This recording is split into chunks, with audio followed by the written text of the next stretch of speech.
We took a poll, a quick poll of whether people would prefer to have their taxes, their property taxes paid twice a year or monthly. Okay, now out of everybody here, we had 20 that would pay it twice a year, one that proposed a monthly, just one, because of the budget implications maybe for some families, and then one person didn't really care, wasn't really that sure. So twice a month, one out, and twice. So on that note, I would like to introduce Lisa Frazier, our treasurer, and running again, thank goodness. Yes. And we asked her to talk about our recent downgrade from Standard & Poor. And we also want to learn about our tax upgrade, our sticker shock. And I would also like to say that, if you, I didn't tell you this, Lisa, you don't need this, do you? No. Okay, I didn't ask what was set up, they said you didn't. If you have questions for Lisa, would you mind if we ask them of you periodically? Absolutely. Because a couple of our people have to leave a little bit early, and they may want to engage with you before you show, but. Sure. So I didn't come with a presentation necessarily, you know, beginning to end, because I would prefer to have a more question and answer type thing. So that's what I'm looking forward to. So please don't hesitate to ask any questions. I'm going to start with the vote that you took on property taxes twice a year, because I want to thank you very much for that.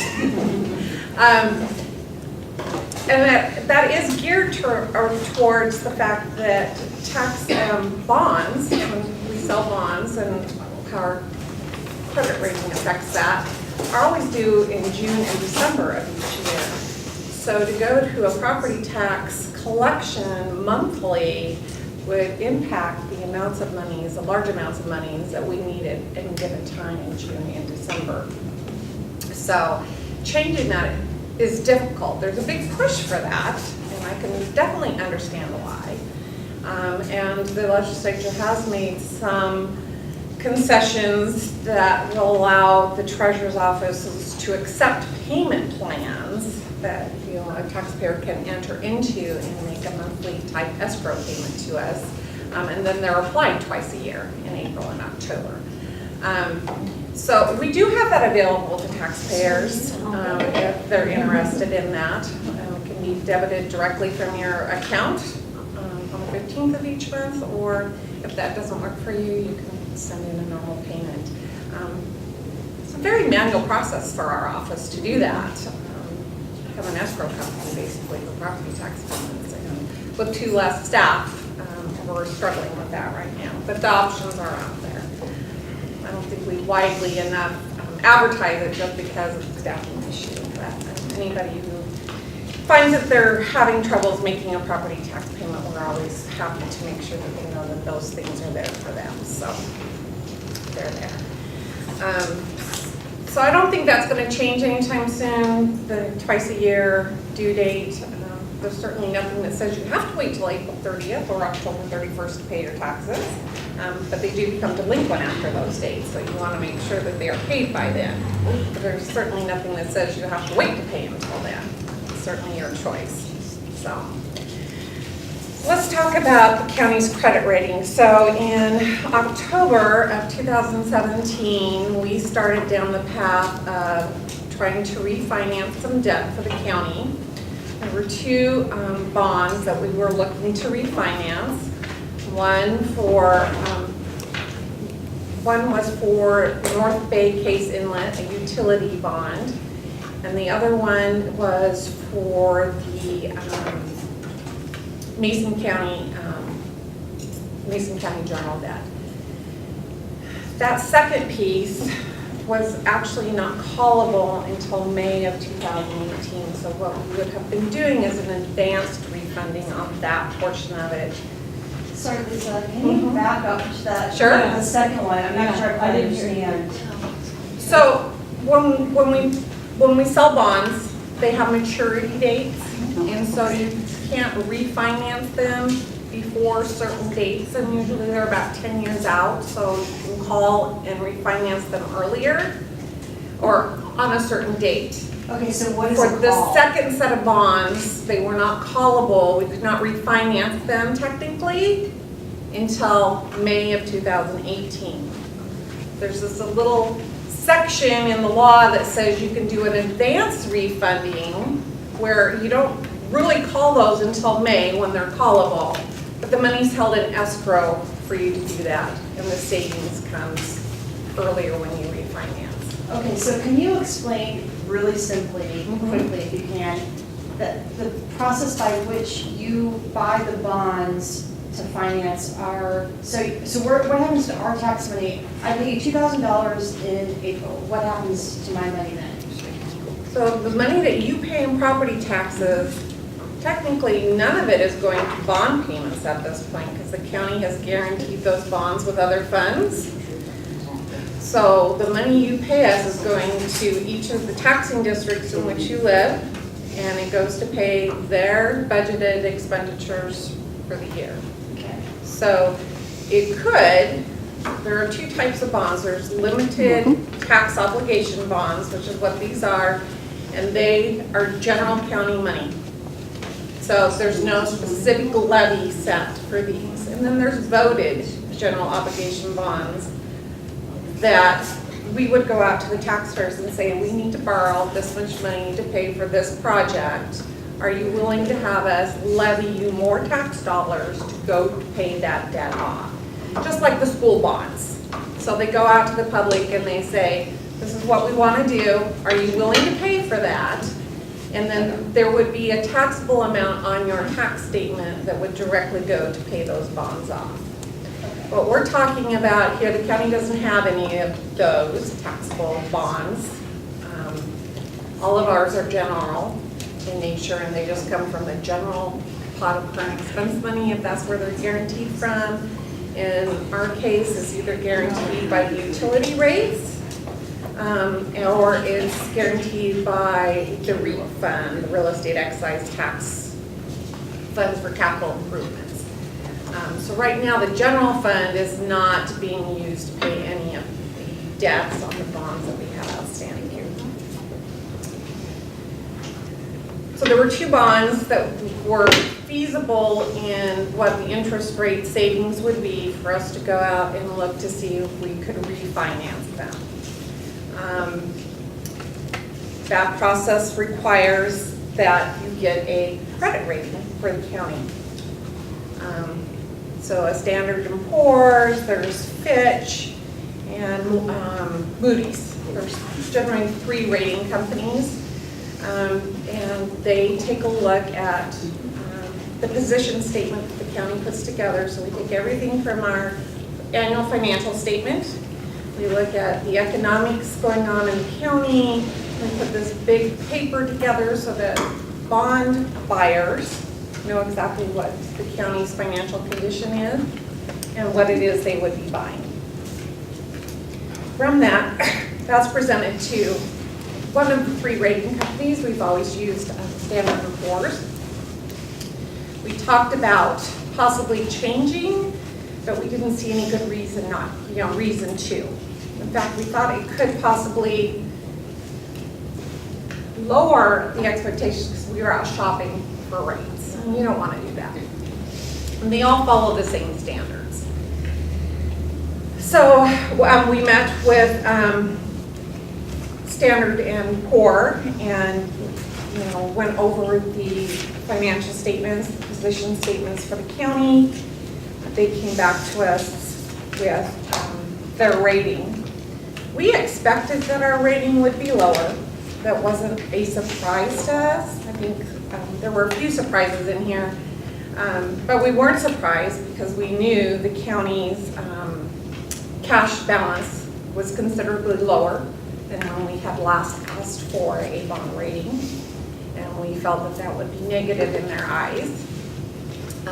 We felt going into it, we also felt that, struggling with our budget and our expenses being higher than our revenues would also have some effect. So those were not surprises to us. I think we were a little surprised that they did give us a negative outlook, that we had put into place some policies and procedures and had gone through an audit that we thought, kind of brought the county back on some equal footing.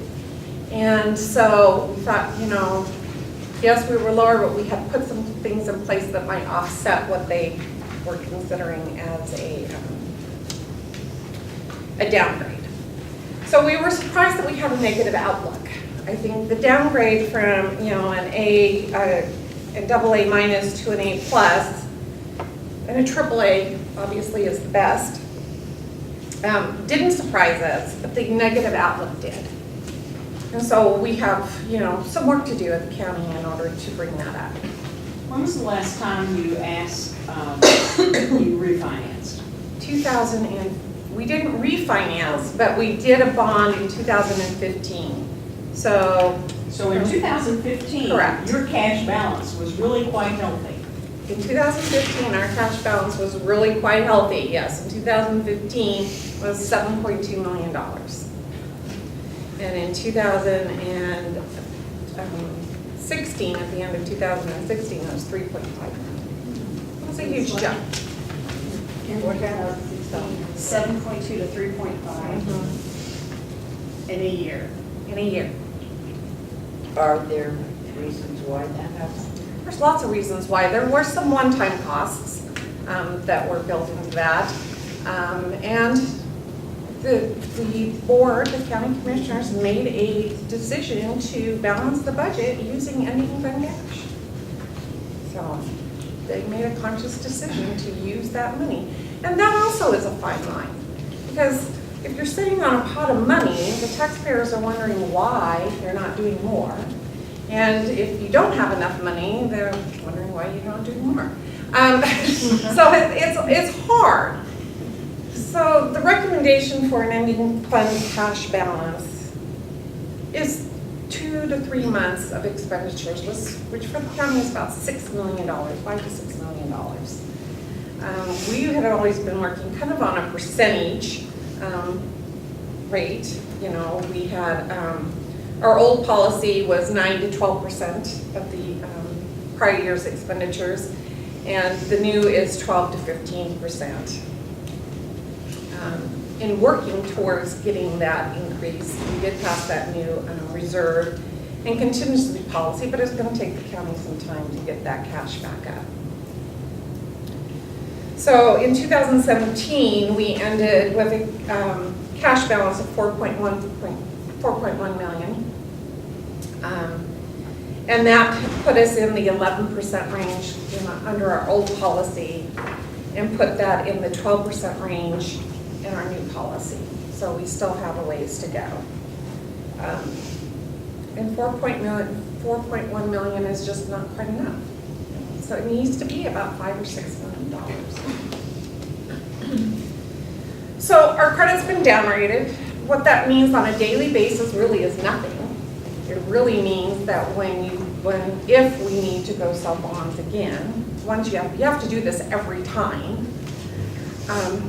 And it cost the county about $12,000 extra because we had to get bond insurance. So on top of just, we couldn't use just our credit. We had to go out and back our bonds with insurance. So if something happens at the county and we can't make a bond payment, there's some insurance out there that it would still be paid. And that was an extra $12,000 in cost to the county to do that. Lisa, does the commission acknowledge this is part of the reason, at least, for a downgrade? I would hate for them to think, oh, let's do that again, or... So they're aware. I'm briefing them constantly. They were part of all of the finance committee meetings that we had going through this process and the follow-up. There's a commissioner that was part of the phone call when we were talking with Standard & Poor. Generally, that's the chair at the time. The whole board was not in on that meeting, but the chair was. They know. Will they come out and say it? I don't know. They've been told. They know. No, I think the chair of the board at that time actually said at the hearing, at the budget hearing, not budget hearing, but the day the budget was approved. Right. Actually responded that it did not matter. Okay, It was of no consequence. so that's what I want, my question. What, you say, oh, it doesn't matter on a daily basis, but what does it do to our reputation? What does it do to businesses that want to come to Mason County and invest in our county? Do they look at that? No. What does it do to? The bond market is a totally separate animal. These are people who are looking to invest for gain on their part.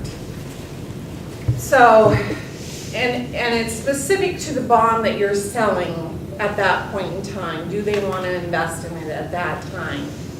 And the market was pretty volatile, period, because of the federal income tax changes at the end of the year and the time that we were trying to do this. So everybody was trying to sell their bonds, especially if they had advance refundings, because that was going away in the new legislation.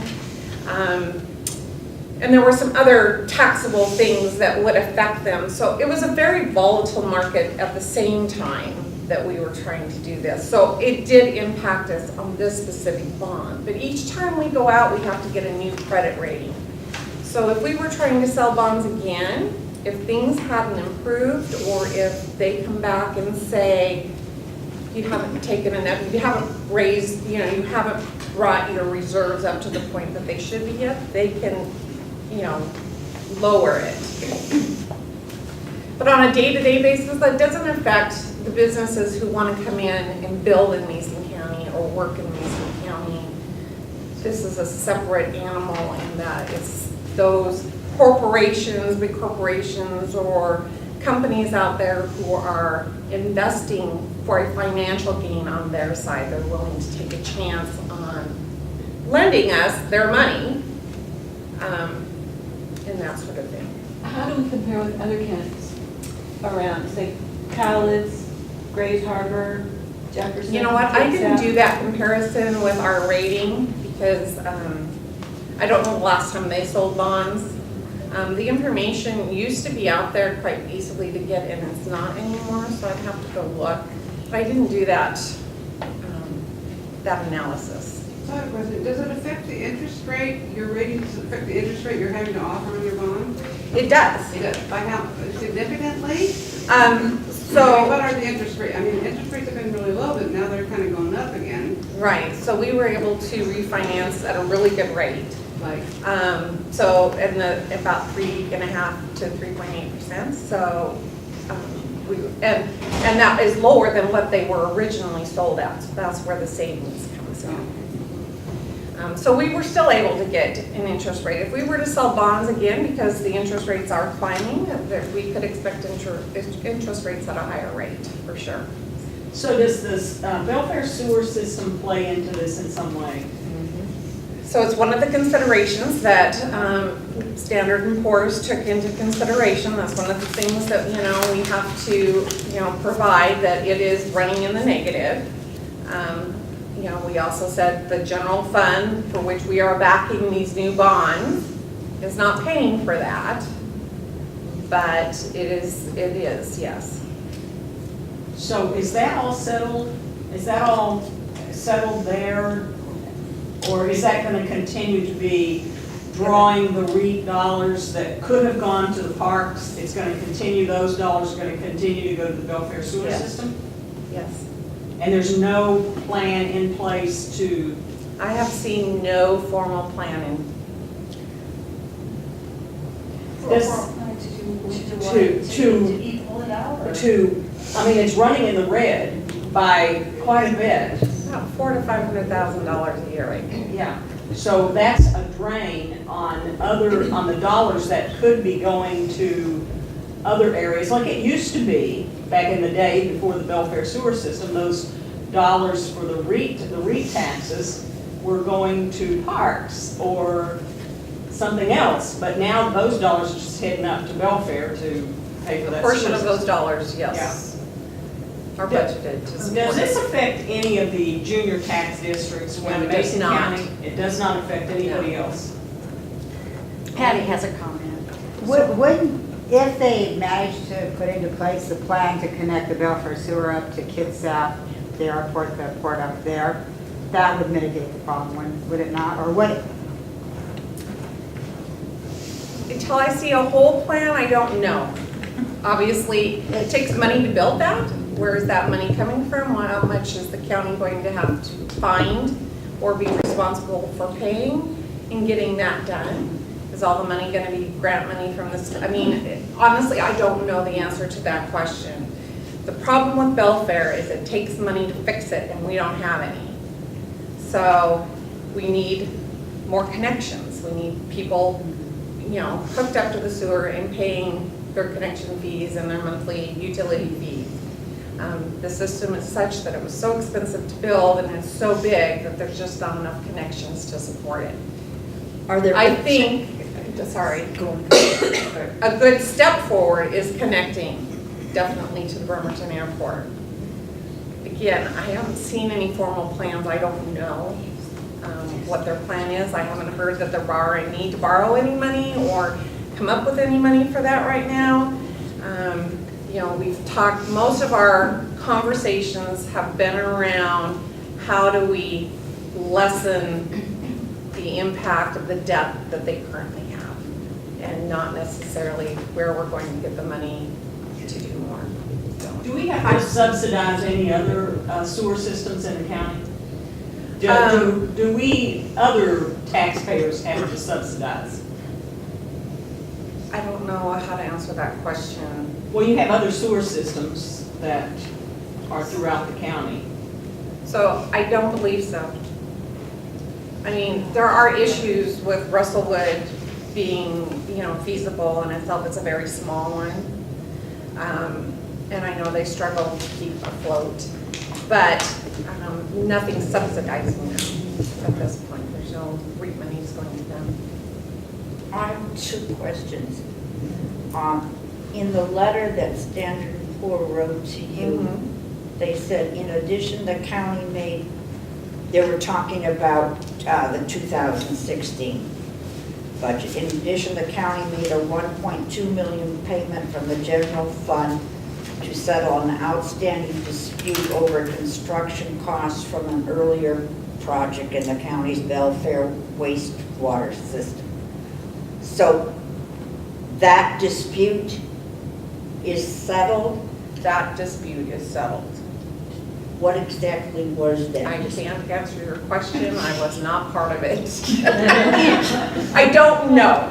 It's my understanding there was work that was done in the scope of completing it, that there was a question about whether the county had approved it or not, and we ended up having to pay it out. So there were cost overruns, or you just don't know? I honestly don't know, but I believe it had to do with cost overruns. So in addition to paying for that dispute, they're still, as was mentioned, they're still operating in the red all the time. So you said that what would help would be more households connecting to the system. Are there potential numbers of households that could connect to the system if they were willing to pay for it?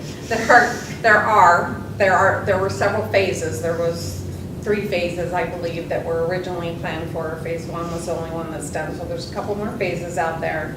However, those connections have not been built, so they can't hook up until the connections are built. And that's going to cost more. That's right. And the cost of connecting is prohibitive to most of the homeowners, and they're very, very averse to doing it. I live up there. There's a whole lot of pushback probably because it's like, is it up to like 12,000 now or something? I don't know. Wow. It's a huge amount of money, and then right now it's kind of frozen at around $100 per, well, no, because of how much water you use. ERUs, is that? But, yeah, so it's extremely expensive. The commission has capped it at $98. $98, yeah, good. And it's not increasing to meet. Is that the But if monthly? it was, yeah. But if it was to increase to meet the actual cost, it would be like $300 or They $400. are not. How much would be the actual? How much is It the would be actual? like, what, $300 or $400? That's what they say. Yeah, $396. Yeah. So how are we supposed to make that up then, as a county? How can we make up that extra Good $298? question. They are doing it with REIT money and the .09 sales tax money in the county. That's where that's coming from. The $12,000 you paid for insurance, is that because you were downgraded or? Yes. So the downgrade is basically costing us $12,000 and making it harder to get a bond. Those are the two. To sell the effects. bonds, right now. Wait, I'm sorry, what's the costing us $12,000? I missed that. For the insurance. Yeah, the bond Insurance. insurance was $12,000, a So- cost that we normally wouldn't have had. If we had an emergency, a catastrophe, an earthquake, or, a big flood or something happened and we needed a whole bunch of money, would we borrow it on that insurance would let us borrow another, some millions of dollars? So if we had to go out again, we would have to do, again, each bond, we have to go out and get a credit rating for the county. So if we had to borrow money in the case of an emergency, which is something we would try very hard not to do, generally bonds are sold for a project. I mean, there's some infinite thing that you're doing with that money. You should never borrow money to cover your expenses, your daily operating expenses, and that's within our debt policy, not allowable. But there are times when it becomes necessary in an emergency, that may be the case. We would have to go out and get another bond rating. And how we borrowed that money and what the cost would be based on where we stood at that time. Did you give us a gross number for the amount we owe on that welfare sewer system? I don't have it with me today, but I could send it to you. Because it seems like if KidSat wanted to hook up, it should pay for part of that infrastructure. I think that's the plan. I think that's the plan. And do you think they would go for that? So I think between the state legislature and KidSap, I think there is a plan that they're gonna pay for most of that. But don't quote me on that because I haven't been part of the discussion. That would be part That's of just, capital. kind of what I've heard. Capital budget. But I think the benefit, and, and it also they're also trying to tie it into the Belfair bypass so that the construction can run at the same time. I think they put me aside in capital. We will all be dead before you go.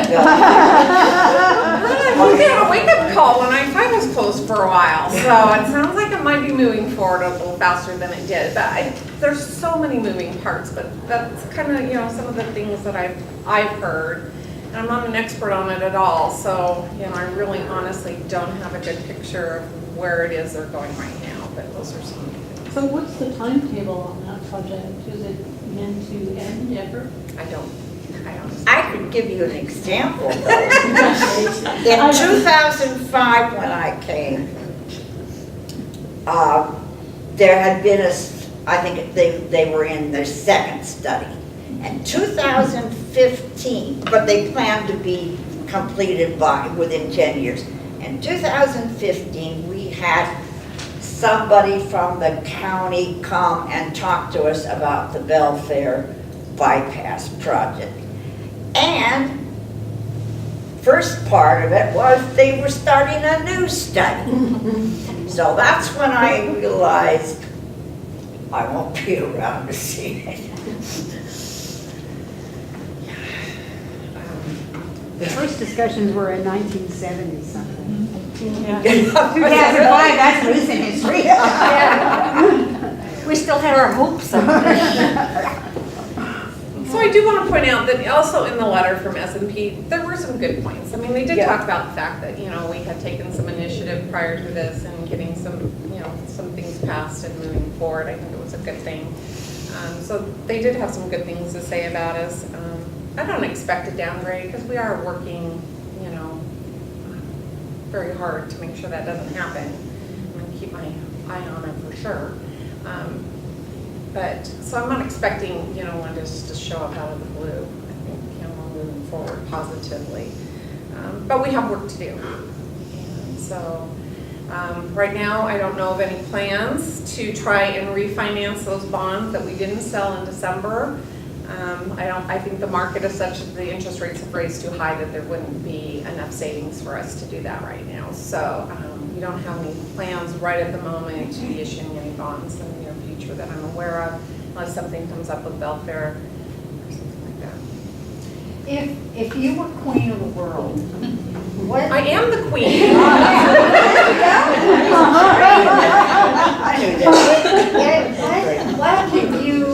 What would your rosy outlook?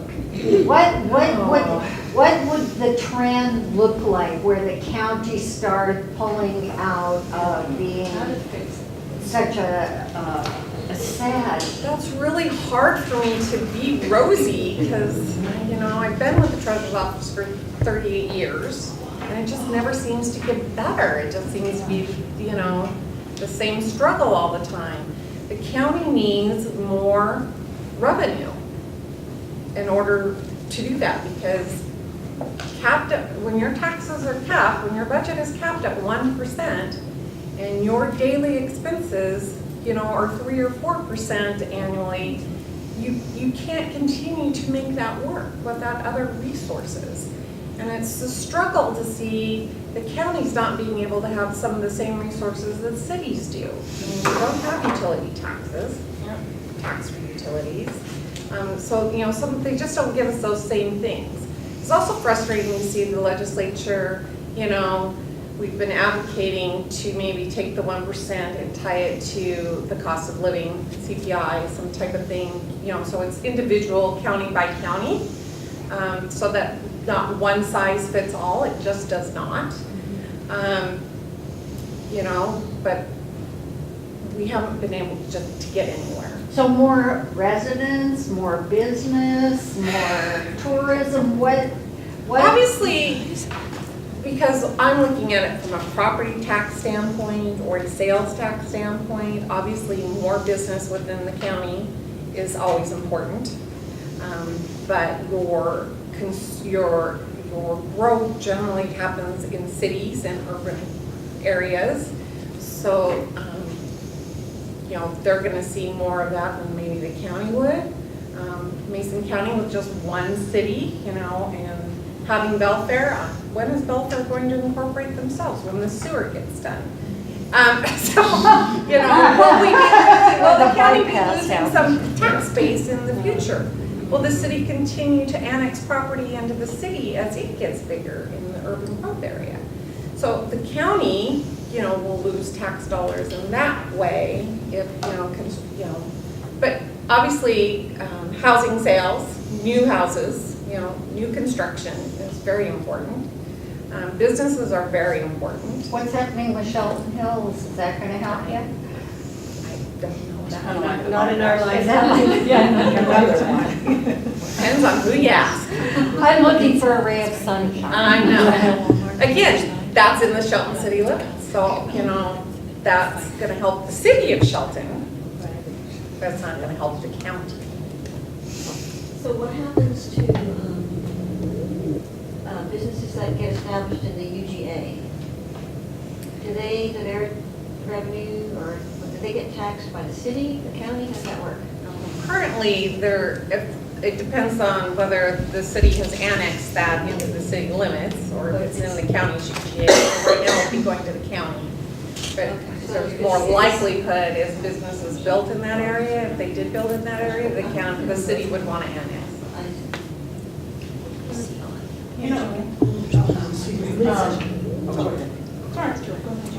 I live in the city of Shelton, and I'm one of those people who actually gets a building permit to remodel my house, which ultimately results in a visit from the assessor, so that my property taxes go up. So I am paying my fair share, believe me. But there's a lot of work going on in the city that I firmly believe is not permitted. And I'm Probably wondering, a lot of work going on in the county Right. that's not permitted. So is there no mechanism to catch that?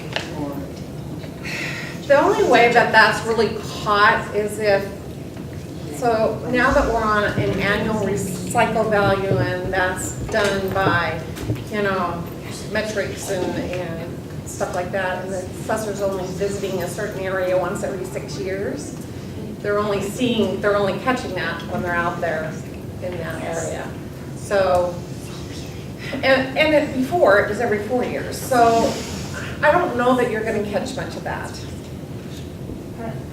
Yeah.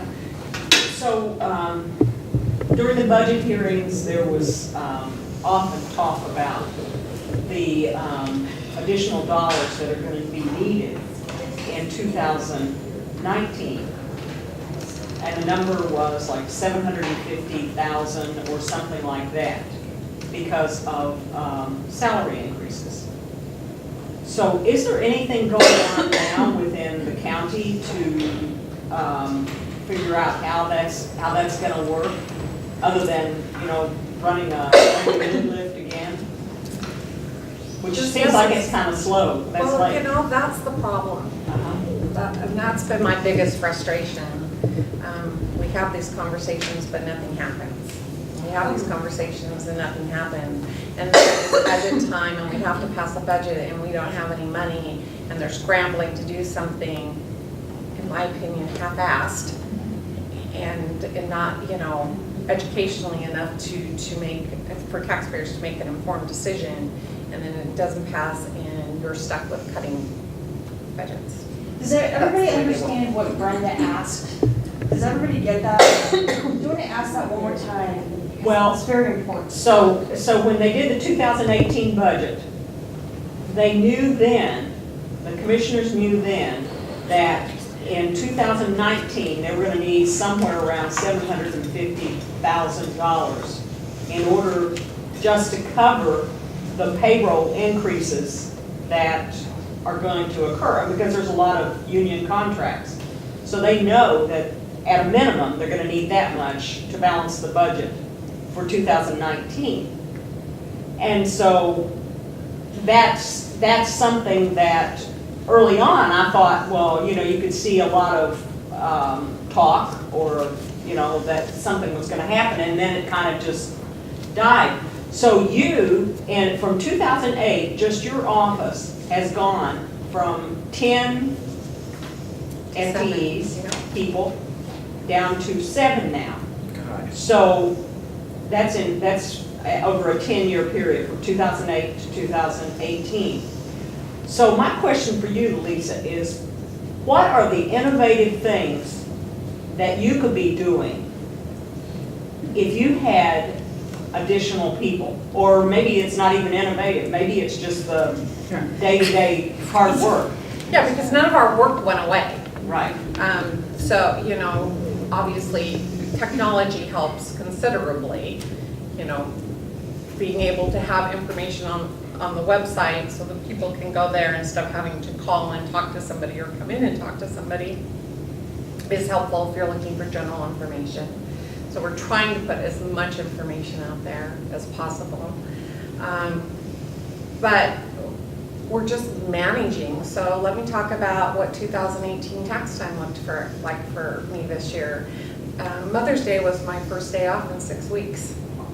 I worked 7 days a week, processing property tax statements from the time they went out to the time that they were due on April 30th. And then generally, I would have had 8 staff and a full-time extra, and an extra help person that was maybe working 40 hours a week that last week of, I didn't have any of that.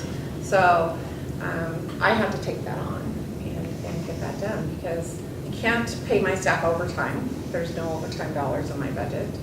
And they're only willing to, you know, volunteer so many comp time hours because there's nobody to allow them to take the time off and use it. So we struggled. We struggled, and most of that, you know, as treasurer is my responsibility, so it got done. And I would do it again. I mean, I've done it. I mean, I've always had to work extra hours during tax times. That's just the way it's always been. I'm not afraid to get in there and get my heels in and get the work done. What really was surprising is how impatient taxpayers were that their tax payments were not already processed on the 2nd or 3rd or 4th of April. We did not get them finished. The last run was the 9th of May, which is about 4 days later than we would normally have done in the past with the staff levels that I had. But they were very impatient. We had multiple, we spent a lot of time on the phone explaining to these people that, one, I think because the legislature, and I didn't really think this in the beginning, but I really believe it now at the end, we were slammed on April 30th. From the time we opened at 9 o'clock until after we closed at 4 o'clock, we had a line out the door and down the stairs. We did not stop receiving all day long. The line never went away. So a lot of people, I think, because of what the legislature did with, their press releases saying, well, maybe you shouldn't pay your property taxes right away, wait, because we're gonna fix this, people waited. And so we got a lot of payments, people coming in on the 30th, although they really didn't say that's why they were there or why they waited. But we just got a lot. We don't get mail on Tuesdays. The post office doesn't deliver mail to us on Tuesdays. So April 30th was on a Monday. We didn't get any of that mail till Wednesday. So there's a whole day in there that is out of my control. Why don't you deliver? Yeah, why doesn't the post office? Yeah. So the post office is cut, in many places, and you do not get mail. They do not send their trucks out on Mondays. They deliver on Saturdays, they have Sundays and Mondays off, and then they start again on Tuesdays. You may see a little bit of mail on Tuesdays, but you don't see. Okay. So I pay business taxes to L&I, et cetera, for the state. I go online, do it, they take the money right then, out of my bank account. And I don't see that happening so much with Mason County being able to pay my land tax, all those taxes. So it's a system where you are really looking at somebody walking up and giving you a check. And I know there's a big upfront cost, but if there could be floated an idea where the state of Washington created software that worked for every county to take taxes so that people could do this, and you could seriously, I have a feeling, you'd still have to hear some whining on telephones and stuff, because dumb things would happen, but it would be much easier. So we do accept payments online. Washington State does not allow us to accept the costs associated with credit cards and debit cards. So we have to pass a convenience fee on to the customer who uses I'm that. talking about direct from the bank. You take my money from my bank. I have an automatic debit account that you can sign up for, and we would debit it on April 30th and October 31st. That is available. Why not have a website so that everybody knows that it's on there. But any of your information say that? Mm-hmm. Absolutely, it's on our website. No, but if I don't go to the website, but I just every year I get my tax. Yes, on the back of your tax statements. Yeah, that information's on the back. Possibly then maybe letting people know that that's, could be done. Sure. So you can sign up for auto pay. Yeah. Absolutely, that's something we offer. And we would debit your account on April and October 30th. Yeah, we do that. That's available. And there's no cost to that. You sign up, we automatically debit it. You can go online and pay your taxes by e-check, credit card, or debit card. All that information is out there on our website. There is a fee for doing that. That fee does not go to the county. It's a third-party processing fee we have no control over. It's an option. But you are right. The system is such that it's based on cash and checks. That it hasn't changed. It hasn't evolved to where it could be. But we do those things. It is out there. We'd be happy to sign you up for it. On sort of a different matter, all of the money that the county gets for mental health, housing, and developmentally disabled goes to organizations out in the county to administer and give back to us. In the case of like the DD money, I think there was $175,000 last year that came in. We gave it to Thurston County, we get $86,000 back, so they keep half of it. Is that actually in our county's financial interest to be doing that? And we do it also with housing and mental health. And if we're doing it with other areas, I would be interested in knowing. It would cost the county, I don't know the answer to that, because obviously I haven't, I don't do those types of analysis, but I don't know. Obviously, we haven't had the staffing or we haven't had the availability to provide those resources that they felt contracts were necessary. So I really can't answer that question. Sounds like a good. Well, basically, I think they write the contract. They send out the RFPs, do the contracts, and administer the contracts. that's what they do. Yeah. But they keep 50% administration money for doing that, which seems pretty high to me. I think because we haven't had those resources here in Mason County, but it sounds like we might, it's possible things could change, but I don't know. This is a little different question too. A few months ago, we had Frank Pinter come and talk to us about how the county reorganized, restructured its support services department. And there's quite a bit of budget people, new ones coming, this and that, changing around. How does that affect you? Did you think it was a good thing that it happened? Do you think it should be, I think it would help us a lot, like Frank said? I think if they had all of the staff that they needed and they were there for any length of time so that they could learn, it would be fine. What I've found is it's taking more of my office's time and more of the auditor's office's time. Because of the turnover. The restructure? So when you have those 3 employees that you lost, and I assume they were skilled, they were highly trained people, where did they go? So one did leave for another job. I just wasn't able to fill her position. So I have, that position is being assumed by the staff that was there. And then I physically had to lay one person off. And she had been with the office for 28 years. Or, excuse me, 18 years. Well, still. Yeah, 18. Did she find another job? So she has a job right now. It's not as many hours. It's not as much money. But she did find something.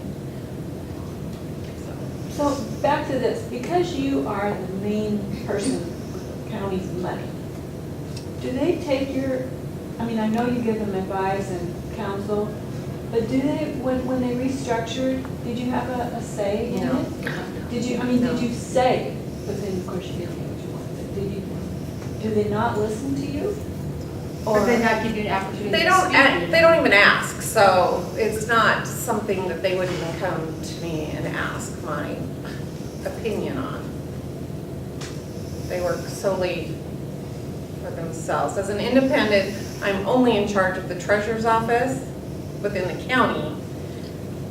All the money from all the departments flows through me and out through me and the auditor's office, and then I'm treasurer for all those districts.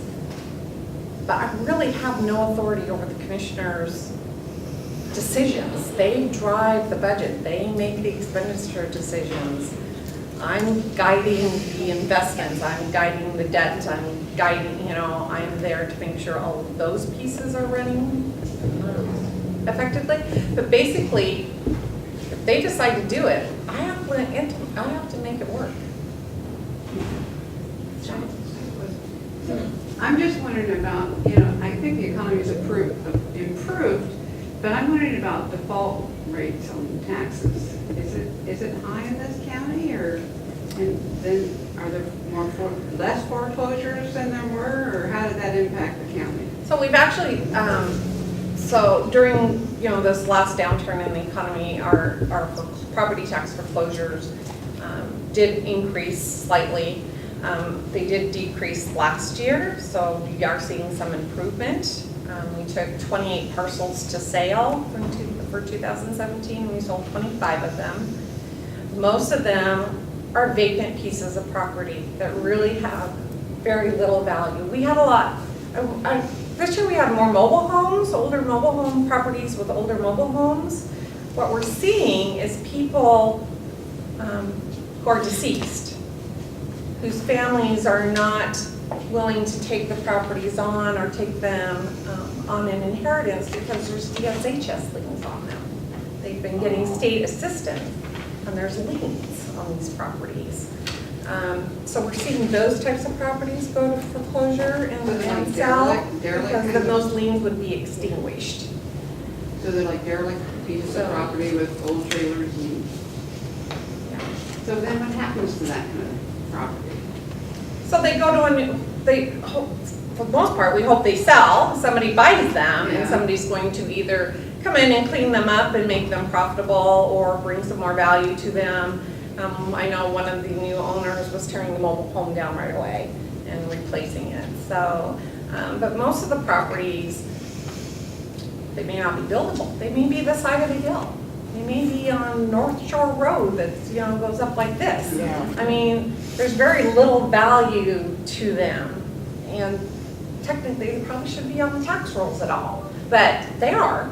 And so my job is to foreclose on them. So that's what we're kind of seeing. But about 25, I mean, we were averaging about 30, parcels, 30, 35 parcels from the recession forward, and it's starting to go down again.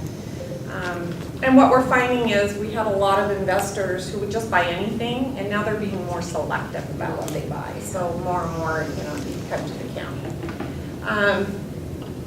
Is the economy getting better? I see that for sure.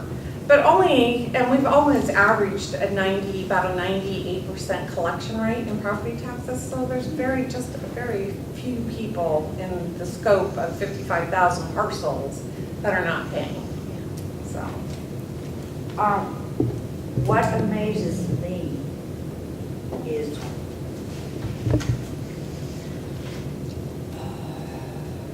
what people are being charged tax-wise for forest land. I mean, you can go on the county website, and if you want, you can find what every single person in this county is paying. And the number of parcels is there, what they're paying on whatever parcel, etc. But I'm talking about rural timbered parcels. I mean, it's so minimal, I can't believe it. I mean, I don't understand how they get away with it. You have to talk to the legislature about that one. Well, there are tax exemptions and tax Yeah. loopholes for Yeah. industries, basically, Absolutely. just like everywhere else. Sure. So if we close some of those, if there was the political will, let's say, There you to go. close some of the tax loopholes on a natural resource, we would have some revenue coming in, wouldn't we? We would. Yeah. Yeah, being a timber county is a detriment to us for sure. Just for fun, check on Tim Sheldon's property and see what he's paying per parcel. Unreal. I live adjacent to the property of the old Mill Creek Motel. Do you remember where Jesus always lived? And they finally tore down all the buildings. Where was he supposed to But go? now the guy that bought it rents to RVs. There's a little RV park next to my house. And that kind of changes every once in a while, but there's no tax, it's a business for him. It is a business because he collects rent from these people. And I actually don't ever say anything because poor people have to live someplace too. So they've not been, I'm not suggesting they're terrible neighbors, but he doesn't pay for his business. And you get minimal tax because there's quote unquote no improved property. So again, one of those things where the city can charge a B&O tax, but the county can't. So we can't charge businesses for doing, an operations tax in the county. Is it illegal for him to do that? Is it a legal thing?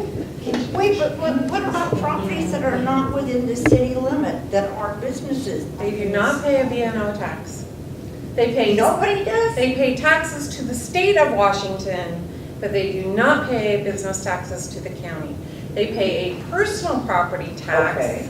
if they have equipment that they're doing business with. We do charge a person, but not a B&O tax. And why is that? Is that something that our county has decided on? No, or- that's not an option for counties, It's not an period, option. under state law. So really, just to sum it all up, when the state decided what counties were supposed to be doing, what services you were supposed to perform, it was very narrow, wasn't it? They didn't have, it wasn't planned that a rural county would have parks or a very large sheriff's office with many, because we can look at and see that since we last did our budget study, the sheriff's office has increased like 5%. Public safety has increased 5%. That's 2008 to 2010 to 2018. So 5%. The total budget has gone up 11 million from that over the same period. So what is happening here is that it was just never planned. You're between a rock and a hard place within the county, it looks like, so far as revenue and expenditures. And it's very hard to go to the legislature and say, we need these types of things when your governing board, your commissioners don't access all of the things that they have. The first thing the legislature wants to know is, have you enacted all of your sales taxes that you have the ability to enact or ask for taxpayers And to they've enact? not. What's left that they could enact? They have the 0.3% sales tax that they could ask for. I mean, obviously, some of these are voter approved. They want to be shown that you're doing everything you can do to increase your taxes or your tax base, or using all of the tools that they have given us to use. Creating a metropolitan park district, have you done that? Levy lid lifts. Have you done all the things that you can do before you come to us and say, we would like the same things the city has, or we would like this, or we would like this? They want to know that you've done everything and you are at your max and you can't do anymore. That's what I hear in my time as treasurer from the legislature, is have you done everything you can do to increase and make it better with the tools that you already have? And you're saying that the answer to that question is no? There are tools out there that have not been enacted, or they have not, in my opinion, been done clearly and effectively to get them passed. So the 0.3% is for what? So it would be for public safety. Oh, public safety. Yeah. Okay. And that can be done by the commissioners? Or is Some of both? it can and some of it can't. I think they don't want to enact it on their own. Some of it has to be approved by the voters. And the Metropolitan Park District would definitely have to be, and the levy lid lift would also have to be by the voters. So we're probably running out of time, and you're a very busy lady, as we know. Could you just real quickly talk to us about the taxes, how the school tax, and where we're going to be in 2019? Sure. They're two separate issues. Two separate issues. Yeah. So the state school levy that was enacted in 2017 for 2018 taxes did increase your taxes. And I didn't bring that paperwork with me, but there was some stuff on my website, and we did some press release on that about what it cost you per $1,000 of assessed value. All of that's out there. Did not increase your taxes as much as those taxes increased for those of you who live in the Shelton School District. So the combination of the state school levy taking effect this year and the new Shelton School District bond that took effect this year really increased those taxes for us that live in the Shelton School District. The biggest portion of your tax increase was that bond.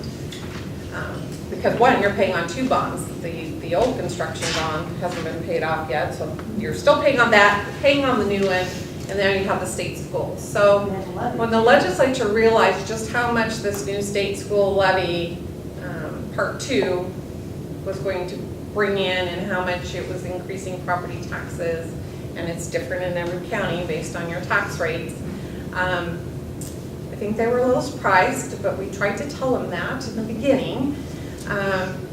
And they wanted to fix it right away, but there was really no good solution. They wanted to fix it in 2018. They wanted to lower it. Are you talking about the legislature? The That's legislature, thing, the okay. state school levy Part 2, they wanted to, and it's a rate, it's not a levy. Right. So it was a rate. And they wanted to fix it. But the fix was that we were going to have to rebill everybody's taxes for 2018 to the tune of about $5 million. And they were willing to pay us $5 million statewide to get this done. But if you had already paid your taxes, you were not going to get a refund for anything you overpaid. Washington state law is very particular in that you have to treat all taxpayers as the same type of class. You can't pick and choose how you treat taxpayers necessarily. You can offer exemptions and so forth, but you can't, charge everybody and then, say you still have to pay because you paid it in full. And so we went back and forth, and it was a big issue. We asked, finally convinced them to do it in 2019. So the state school levy part 2 will be lowered in 2019, as well as your school district M&O levies, now enrichment levies, will be lowered. So in 2018, you'll see a one-time on that state school part lowered, and it's probably going to be about $40. Not going to be you're not going to see a huge decrease in your property taxes In 2019. In 2019, for the state school part, you'll see a lowering in that enrichment part too. So again, there'll be some offset, but the state school levy, that really is not a huge dollar amount. That really does not impact your taxes as much as they want you to believe. I have a question. Yeah, we all know that our senator is very influential and does not always caucus with the party that he is affiliated with. And he is many times over a millionaire based on the many hats he wears. Has he been no help at all to Mason County? Gave us Walmart. This is off the record. I can't answer that. Sure you can. When I am going to the legislature to, educate them or ask for something that's tax related or affects the treasurer's office or the counties, I have a very good working relationship with all 3 of them. I mean, they've always been willing to listen to me and have been very supportive of the things that I asked of them. I'm told he's very polite personally, to everyone. in my role as treasurer. So I really can't speak to the rest. I mean, we all have our opinions, but. Well, I mean, I guess I don't see any benefit to having somebody so influential when our county is always in dire straits and everybody's working a million hours and crime is high and mental illness and ACEs. I'm moving. That's it. I don't know where you're gonna go. I was gonna say, I don't know that the grass is always greener somewhere else. Not necessarily. There's a lot of people moving here because they think it's better, so. It is. I just want it to be happy, healthy place for everybody and diverse and prosperous and Gig Harbor and I don't know. There just seems like there's. Gig Harbor's diverse. We don't want it. Well, It's Gig Harbor. We don't want it to charm of Gig Harbor. I do want people to be healthy here and happy here and not have so much crime. And all the news is bad news for a long, long time. So if you were to lobby your legislature, what would you lobby on? What type of topics would you? What would you talk to them about? I mean, we all want the same thing. So, yeah, my main focus obviously is what's best for the taxpayers and the tax paying process and the those functions of my office. But I'm also out there, as part of the Washington Association of Counties Officials, which, encompasses all of the elected officials and the county commissioners. We want the ability to have a fair and equitable rate of tax and be able to move forward with that. So that's what I'm out there working for. What would need to change to make it more fair and equitable than the way it is right now? You know, yeah, there's a couple of things. A flat 1% really just doesn't work based, you know, on your county. It just really doesn't. The other thing is the senior exemption program. It's $40,000. You're age 62 or 61 and older, $40,000 a year income, and you would qualify. There's some different factors in there, you know, for the levels that you might qualify based on your income. But that's it, and it's statewide. So a senior in Seattle making $40,000 and a senior making $40,000 in, say, Pend Oreille County, not even Mason County, but in Pend Oreille County where, you know, their population, I mean, it's just, it doesn't work anymore. And so getting them to understand that that really needs to be based on, you know, population and cost of living and poverty levels by county versus just a flat rate is what we're working on now. You know, Lisa, there's a few of us that are working on updating the budget study. And what is just perplexing us is that in 2010, there was 26 million in this general fund, and now there's 37 million. And we're just like, what? And we can't make it on that in that period. There has been such growth, and yet we can't make it. And then we look and we see that for, you know, public safety, the money was found to do that. Now I know we robbed Peter to pay Paul, we robbed the treasurer in order to help out the sheriff. But, you know, from 26 to 37 million, and then we're looking at these general needs, you know, the administrative needs, the treasurer, the auditor, the assessor, they've just been diminished. They have. And the biggest impact is to the junior taxing districts. You know, when I lost staff, they got a long laundry list of things that we needed from them to make, you know, this work, and for us to work better for them. And we work for all of those departments. The sheriff's office, you know, still needs the treasurer and the auditor, you know. So we're still vital in those parts. Yeah, so. We're hoping it's going to be better next year. Our budget study in 2010 did excite some changes in the county's process. And They became more transparent and their time frames were improved, but it sort of slid away. We didn't, we took a break. Well, I'm excited that the county now has a budget manager. She just started. So I'm hoping that positive things will start happening with somebody in that position, and that person will be allowed to do the job. That's fine. Did we have a budget manager any time in the past, or this? Sure, oh yeah. Where did she come from? From Public Works, Okay. oh, so who's the budget manager now? Jennifer Byerly. She just started May 1st. She was the finance manager of Public Works. And one thing also the county commissioners did today actually was they appointed a committee to oversee the budget. So we're like the citizens watch group of the budget, and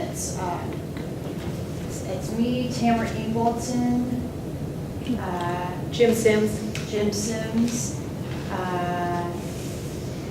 Ostrid, what's her last name? Ostrid Pearson, and there's one more gentleman, I can't remember his name. Randy something. No, Randy's not, no, and we didn't make it. There's one more, so we're trying to keep it honest. And what's your assignment, what's your purpose? To make it more transparent to people that, the citizens, The process of the budget. the process of the budget, and to make sure that departments don't come in and ask for the moon, basically. Are you going to be asking for the moon? Don't do it, no, you can't. Well, I have never asked for the moon. Making Mother's Day off. Yeah, so really, well, I asked for it, and then I worked really hard at home all day. There are departments that have asked for. So as an elected official, can't you say the same thing that the sheriff said? That it's mandatory for you to come in and ask for whatever it is you need? Yes. And why don't you, Lisa? I asked for what I needed. You asked for the 13 or the 10? Yeah, I mean, well, no, I didn't ask for 10 because I don't need 10 anymore. Okay. But I needed what I had. So I need, yeah. I didn't need 10 anymore. How many do you need? I need 8. You need 8? Yeah. 8 And how many do you have full-time. now? 7. So is replacing the one in the budget, or you just out of luck, you can't replace her until hopefully next year's budget? Yeah, you can ask for the moon next year. Ask for 10, and then maybe you'll get 8. Maybe that, That's the problem. I guess I'm not a very good negotiator. That's So. negotiations And that's the 101. problem too, I think, is a lot of departments see that the budget process is a negotiation process, and some people say like, this is the only place I can go, so. My frustration Yeah. is they send out a set of expectations, you know. Some of us want to follow those to the best of our ability, and some of us just plain do not. They just throw them out the window and do whatever. So we're not treated the same in any way, shape, or form. So someone who just throws it out, they don't acknowledge, they still get what they want, even though they haven't done the procedures. I don't think that they got everything they wanted, but, you know what I mean. yeah. Yeah. But they have a hammer. Yes. Somebody at your door if you have an emergency, and you definitely don't want the treasurer to come do that. You don't have a tank or a boat or No, never had a county vehicle, never had any of those, so, yeah. Do you have just a couple of more minutes? I do, I have as long as you need. Okay. Could you, and I'm going to go back to this because I'm still a little confused on it. The bond system, I understand what a bond is, but when you say callable, what exactly do you mean by that? So when you invest in a structured type investment. So you're going to hold it, you're going to buy and hold it for 5 years, or you're going to buy and hold it for 10 years, or you're going to buy and hold it, it has a maturity date, right? So you're going to buy and hold it. So basically a call date is maturity date. So you can refinance, so you can pay them off. I can call this and say, okay, we're gonna refinance this, we're gonna pay you off. You can't hold it any longer. You can either buy under the new or you can go buy somewhere else. But it has an end date. Now, the bond may be for 40 years, but in 10 years, you can call it and refinance it at a lower interest rate, if that makes sense. The person holding those bonds then get paid off earlier than they expected, or know that that's the earliest that we're going to call them, or pay them off, or mature them at that point. So basically, it's a maturity, an option for us to mature at an earlier date. And you would do that, you as a county would do that because you have extra cash and you wouldn't buy those bonds back, you wouldn't pay out. Only in a refinancing situation. Only in a refinancing situation. Otherwise, they're gonna hold them to maturity. It gives us the option at that point, some time in the future of the bond, to refinance it at a lower rate if it makes sense. And the You wouldn't be per- refinancing at a higher rate. No, Right. correct. Right. And when they buy those bonds, they know that that feature is there. when I buy investments for the county, most of the time they're callable, which means I expect that they're gonna, I buy it with knowing that it's gonna mature, say, in June of 2019, but it has a callable feature, and the bank feels, or the company feels that they can refinance it at a lower rate, I may get my investment back sooner. Do you have a whole person to take care of that? I mean, that Yeah, sounds that's- really complicated. You would have to That's watch that all the time. Timeframes and, you know, all this other I do stuff. not have a full-time person that does that. It's between me and my banking kind of investment. We'll work on that together. Fincher doesn't have any oversight No, on he it? does not. That all rides with the treasurer's office. Well, in Thurston County, they have somebody.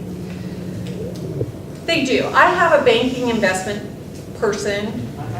However, I do not have a banking investment person who has the college degree in investment management. So she does a great job of getting the things receipted and getting the things purchased and moving back and forth. But the major decisions about what I buy and for how long and what it's laddered for fall with me. So you manage the money for like, all these junior districts. So I imagine there's a lot of cash there because you've got, you know, the school districts and the fire districts and so forth. Well, you're investing their money too, aren't you?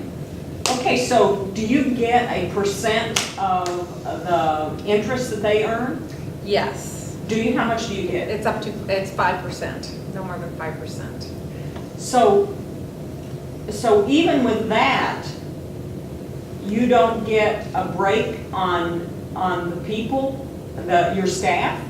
Because I Because saw, it just goes to current expense, there's no, it goes into current expense, it's not coming reimbursable to you. So there is You no- need to fix There that. is no incentive for you to save on that then. You have no incentive at all. So yeah, you definitely have to fix that. You've got no incentive. when you start cherry picking current expense monies and dwindling them out, that general pot is gonna get smaller and smaller. But you're right, there is talk among treasurers about how we would fund our offices percentage-wise. I can't charge the districts for any of my other services. Nobody reimburses the county for mailing out their tax statements or collecting their taxes for them. There's no fees associated with it. There's nothing under the law that allows us to collect those. As treasurer, I'm their treasurer, that's what we do. Current expense pays for all of that. Whereas in Thurston County, they have someone who does that full-time. They have their own investment pool. Yes. And they charge for that. Okay, so why don't you have that, Lisa? I don't have the experience in my office to do that. Yeah, Nope, but if that's you- a whole it nother would- salary. But it would save $100,000 and we could make at least 5% is what you're saying of our tax base. It pays for itself. You can only charge what the fund makes, so it would net itself out. They're not making any money on that. They get a percent. They do, but that percentage goes in to pay all of those wages and everything. Right. It's self-funding. Right. So they're not earning anything above and beyond that. Everything else is still going into county current expense. Those are self-funding. They're not. Yet, but if it didn't go into current expense, if it just went into the treasurer's fund, that would be. Not a problem, because if I could keep all the interest and penalty I collect, I'd have lots of money. There's your incentive. You guys could be self-funding Oh, yourselves. the treasurer's office is completely self-funding. Right. Well, they protected the reimbursables, the earnings for all of the other electeds and department heads. And so I don't know why you wouldn't be partaking of that. I tried that Yeah. tack. There's just, I mean, there would be no money if I did. I mean, For the others. right? You need to be more selfish, Lisa. Yeah. Then you can get more than, you can even have Easter off.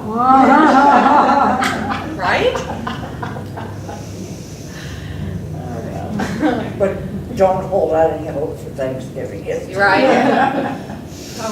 Yeah, October is much better than April. Yeah, true, A lot of people do true. pay their taxes in full, so. so. Well, I hope you get the idea that we're all brooding. Oh, I feel the love and support, yes. And that, you know, we should all keep trying to come up with ideas and supportive avenues for the county in general and the treasurer, who is the generator of all good things. You know, we should all keep thinking about that. I assume as your budget study, which I'm not a part of, thank God, I have no talent there. As it goes along, maybe you'll have some recommendations that actually could It could happen. happen. I'm It sorry, you sounds, can't and it volunteer sounds for like your there's things that need to be changed on the state level too. Things need to be at the state level, and I would love to see a budget process that's all year long. I want to have conversations, you know, in January and be working, you know, towards something by the time we file those preliminaries. Exactly. I want follow through is what I want. Yeah. And how about a longer period, so that, you know, you're looking ahead a couple of years, maybe even And 5 we've talked years. about that, we did run those numbers. But I find it hard to want to tie myself strictly to a 2-year budget, so, They don't work. yeah. They're too Well, volatile. no, yes, what I was really thinking about was longer term planning. Well, longer term planning, yeah, but Much, interest. I don't know. is there anybody in the county offices that, part of their job description involves some long-range planning? I mean, I do submit that that could be something that commissioners could do, but other than they, So, you know, so are you talking financial planning? Or are you talking I'm talking business growth, financial, county growth, I mean, financial planning, the whole ball of wax. The county has a strategic plan. We right, found out that's all it. about it. Frank Pinter, he's Yeah. the one. If you can get the commissioners on board. Hopefully we'll get there before I retire. 28 years, huh? Does anybody else have anything for Lisa? Anything else? We're gonna let you get back to work. All right. You must say Thank you.